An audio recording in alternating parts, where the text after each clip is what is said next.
Question for you. Did you ever play the old shell game, If you did, you'll know it's an easy way to lose your shirt, and fast. There don't seem to be any chance for you to win.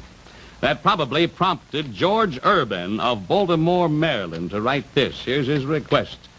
Says, Dear Art Baker, I enjoyed your expose of card sharps a few weeks ago, and now I dare you to expose the crooked Carnival concessions.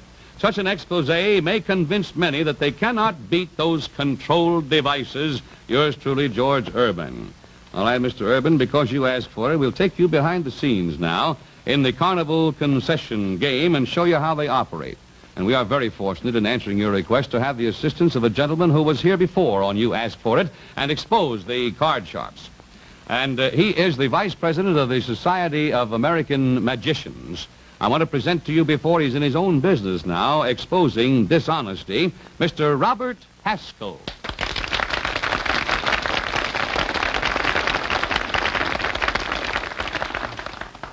Good evening, ladies and gentlemen. No doubt you've all seen a wheel similar to this at the last carnival or fair you attended. Some of them are honest, some of them are not. Last week I was out of town and visited a carnival, and I saw a situation similar to this. All the numbers on the wheel were covered. All the numbers except a small section in here. The two numbers bordering number 116. Well, I'd watch the operator to see just what he would do, and this is what happened. The wheel went around, slowed, and came to a stop on 116, the one number that wasn't covered. How did it happen? Simple. Down here, we have a pedal, or brake, similar to a brake in your automobile. A little pressure on the pedal will slow and stop the wheel. Let's try it again. Let's use the same number, 116.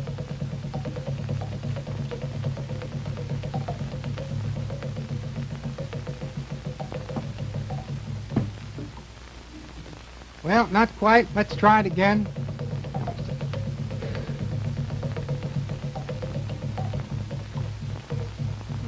And number 116. One of the oldest games is tossing the hoop. It's a simple game. You pay 10 cents, you get 3 hoops, you toss them over a stand. All you have to do is ring the stand, and you win a beautiful Ben Russ 17-jewel watch. Now, you could easily understand that for 10 cents, no man is going to risk losing a valuable piece of merchandise. And yet, the rings go over easily, and there seems to be plenty of room. But watch. I'm tossing the rings from the side, and from the side they can go over.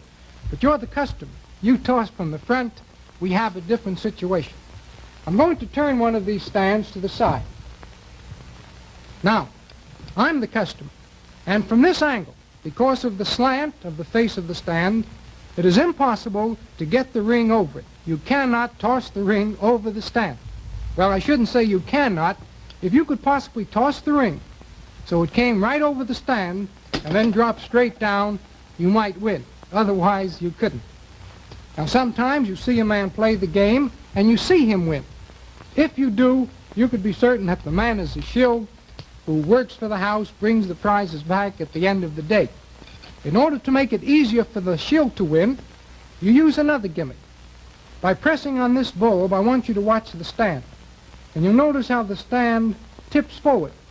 In that position, it's much easier, it's not too easy, but it's much easier for a skilled thrower to toss a hoop over the stand and win. Once he's done that, the stand is released and the customers go on playing. One of the fairest looking games is the ball and 10-pin. It's a very simple thing. You have a ball suspended by a chain or a string. You toss the ball forward, miss the pin going there, and knock the pin over on the return trip. It's a simple thing. Works as easily as that. Now the customer comes up and he tries it. He throws the ball, and he misses. And he throws again. ladies and gentlemen, he could throw from now on, and it's impossible to knock the pin down on the backward swing if you miss it going. Now, I say impossible, but you just saw me do it. There's an explanation.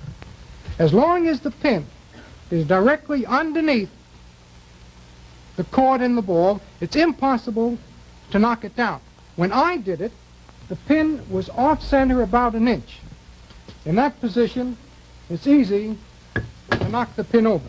When I set it up on center, and the customer can't do it.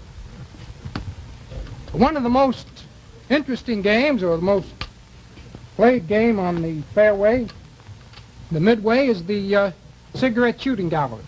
You have an air rifle, you load it with a cork, and you attempt to knock a package of cigarettes off the stand. You have to knock it off the stand and not merely knock it down. Well, it only costs you a dime to play, and it's a lot of fun, so you don't mind losing the dime because that's what you do. Here's the explanation. If you have a package of cigarettes at the front end of the stand, and you hit it, it falls over. It does not fall off.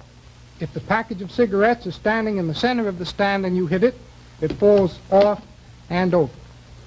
Now, if they want you to win, they have the cigarettes placed in the center. If they don't want you to win, it's at the forward part. You know, the corks are very light, and if you were to put a thumbtack in, it would add a lot of weight to it. That would knock the cigarette package off every time, but that's dishonest. Yeah. Mr. Haskell, just a moment, please, just a moment. I've been studying these thingaroos here. I still don't know how it's done, and I think if you don't mind, would you kind of show all of us just how this thing works, Well, I'd be glad to, Art. Why don't you come on up and take a look? We have the 3 shells and the P. The shell is placed over the P. And as the shell is pushed forward, the P comes out the back end and is gripped by the thumb and second finger. It goes over to the second shell, pushes it forward, and then back, and is loaded under the second one. Then you move the third one. You show your hands, they bet on the center one, it's gone, and here it is. And Art, that's how it's done. Well, thank you very much, Robert Haskell, for showing us this, and to letter writer George Urban of Baltimore, we thank you because you asked for it.